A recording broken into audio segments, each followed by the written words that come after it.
আজকে আমাদের মঙ্গলগঞ্জ টুইলাইট ক্যাম্পে বিশেষ অতিথি হিসাবে উপস্থিত হয়েছেন বাংলা সংবাদ পাঠিকা দূরদর্শনের দেবমিতা মজুমদার।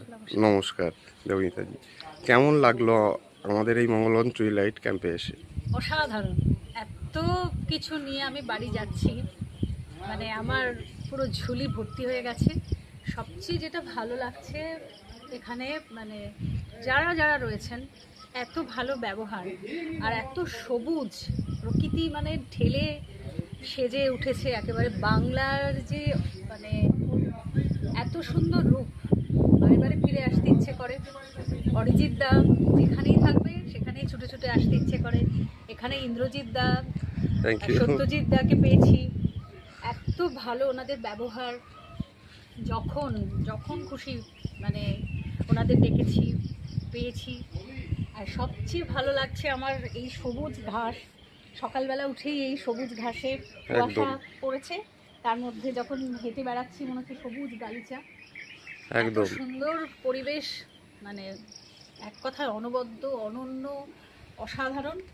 এত মানে প্রকৃতির সৌন্দর্য একেবারে মানে ভরপুর যাকে বলে। পাশে ইছামতি নদী, সেখানে আমরা বিভূতিভূষণ অভয়ারণ্য গিয়েছিলাম কালকে।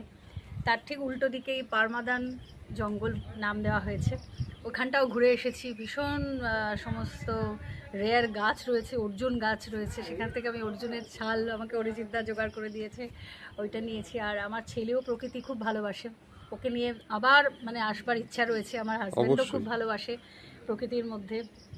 মাকে নিয়ে এসেছি, আমার শাশুড়ি মা 80-র উপর বয়স, তো মানে একেবারে নিশ্চিন্ত। এত একটা মানে ফ্যামিলির প্রতি সকলের এত সুন্দর একটা মানে কেয়ার আছে যে আপনারা ফ্যামিলি নিয়ে সবাই আসতে পারেন, দেখতে পারেন, কোনো অসুবিধা হবে না। এবং খাওয়া দাওয়া ভীষণ ভালো। আমরা মাটন খেয়েছি, চিকেন খেয়েছি, কালকে আমরা এখানে বারবিকিউ চিকেন খেয়েছি।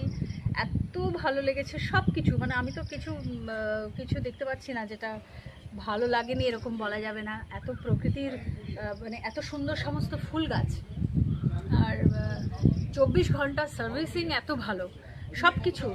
আপনারা উইকেন্ডে চলে আসতে পারেন, আর যে কোনো সিজনেই আসা যেতে পারে, মানে যে কোনো সময় আপনারা আসতে পারেন। প্রকৃতির এক এক সময় এক এক রকম দেখতে। প্রকৃতির তো এক এক সময় এক একটা রূপ। পাশেই রজনীগন্ধার ক্ষেত, ওখান থেকে একটা মিষ্টি গন্ধ ভেসে আসছে। এখানে সকালবেলা চেয়ার নিয়ে বসে আছি যখন, শুধু চুপচাপ তাকিয়ে দেখতেই ভালো লাগছে। পাশে নীলকুঠি দেখেছি আমরা, সেটা রাত্রিবেলা অরিজিৎ দা ইন্দ্রজিৎ দা বলতে বলতে নিয়ে গেছে লণ্ঠন দিয়ে। ওইটা যে